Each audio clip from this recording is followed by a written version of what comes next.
আসসালামু আলাইকুম। শুভ সকাল। মনটা একদম ভালো হয়ে গেল ঘুম থেকে ওঠার পরে। এত সুন্দর ওয়েদার দেখে দেরি না করে চলে আসলাম চুলার পাশে নাস্তা বানানোর জন্য। কি বলেন তো নাস্তা হবে? আজকেরই দুধ চা হবে অনেক দিন পরে, আর সাথে বিস্কিট, আর থাকবে রুটি। এই তো ঝটপট করে দেরি না করে আমি কিন্তু চা বানিয়ে নিয়ে নিলাম। সাথে এখন আমি নাস্তাটা করে নেব। ভিডিও ভালো লাগলে পেজ ফলো করবেন, ইউটিউব চ্যানেল সাবস্ক্রাইব করবেন, লাইক কমেন্ট শেয়ার করতে একদমই ভুলবেন না। সকালের নাস্তাটা কিন্তু একদম জমে গিয়েছে। কয়েকদিন আগে আমি কিছু বাজার করছিলাম, সেগুলো আর শেয়ার করা হয় নাই, তাই চলে আসলাম। এই যে তেজপাতা, তারপরে বড় একটা সসের বোতল, এখানে আছে লবণ, তারপরে আছে মুগ ডাউল, জিরা, হলদির গুঁড়া, মরিচের গুঁড়া, ধনিয়ার গুঁড়া, তারপরে এখানে আছে শুকনো মরিচ, দারচিনি, এলাচি। এই তো এগুলাই বাজার করা হয়েছিল, শেয়ার করা হয়নি। এখন এই যে ডিব্বার ভিতরে সব আমি রেখে দিব।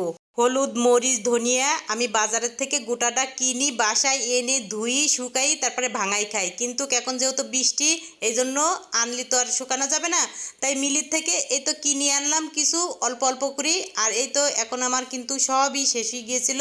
এই তো ডিব্বার ভিতরে সব আমি ভরে নিয়ে নিলাম। সেই সাথে কিন্তু সরিষার তেলও শেষ হয়ে গিয়েছিলো, ডিব্বার ভিতরে ভরে নিয়ে নিয়েছি। আর বাইরে যেহেতু বৃষ্টি হচ্ছে, খিচুড়ি না খালি তো অনেক বড় মিস হয়ে যাবে, তাই এখানে কিছু সবজি কেটে নিলাম, সাথে কাঁচামরিচ, পেঁয়াজ। আর এখানে যে কিছু কোয়েল পাখির ডিম সিদ্ধ দিয়েছিলাম, সেগুলো এখন আমি এই তো ছুলি নিয়ে নিয়েছি। সাথে একটা ড্রাগন ফলও কেটে নিয়ে নিব, কারণ আমার বাবাটা আজকেরই মাদ্রাসা থেকে বিকেলে একটু বাসায় আসবে, এই জন্য এত আয়োজন। আর এই তো চলে আসলো, আর এসে একটা হাসিটা দিল না, মনটা একদম ভরে যায়। আর এই যে খেতে দিলাম, দেওয়ার পরে একজন ঘাড়ে, একজন কোলে, একজন নিচি, এই হলো অবস্থা। তখন কিন্তু সবাই আমার কাছে ছিল। আর এই ভিডিওটা অনেক দিন আগের, এডিট করতে একটু দেরি হয়ে গেল, তাই আপনাদের সাথে শেয়ার করতেও দেরি হয়ে গেল, মনে কিছু নেবেন না। আর এই যে একটা হটপটে দিয়েছিলাম খাবার, তাতে না নিয়ে এখন অন্যটাতে নিবে। এই যে একটা ডিমও ভেজে দিয়ে দিলাম, সাথে পোলাও, আর এই তো মুরগির মাংস এখন এই তো প্যাকেট করে দিয়ে দিলাম। আর এখন সন্ধ্যা হয়ে গেছে, আমার বাবাটা এখন চলে যাবে মাদ্রাসায়। সবাই আমার ছেলে মেয়ের জন্য দোয়া করবেন মন থেকে। আর এই তো তাকে বিদায় দিয়ে দিলাম আল্লাহ হাফেজ বলে।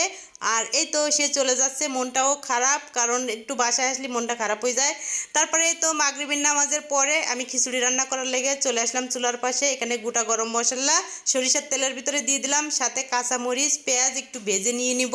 তারপরে হলুদের গুঁড়া, মরিচের গুঁড়া, ধনিয়ার গুঁড়া, আদা বাটা, রসুন, জিরা একসাথে মিশাই এই যে একটু পানি দিয়ে মশলাটা ভালো করে কষাই নেওয়ার পরে এখানে যে ডাউল চাউল সাথে সবজিগুলা একসাথে দিয়ে আমি খিচুড়িটা ভালো করে কষাই নিব। কষাই নেওয়ার পরে এই তো এখন আমি পরিমাণ মতন পানি দিয়ে তারপরে ঢাকনা দিয়ে ঢেকে কিছুক্ষণ রান্না করে নিয়ে নিব।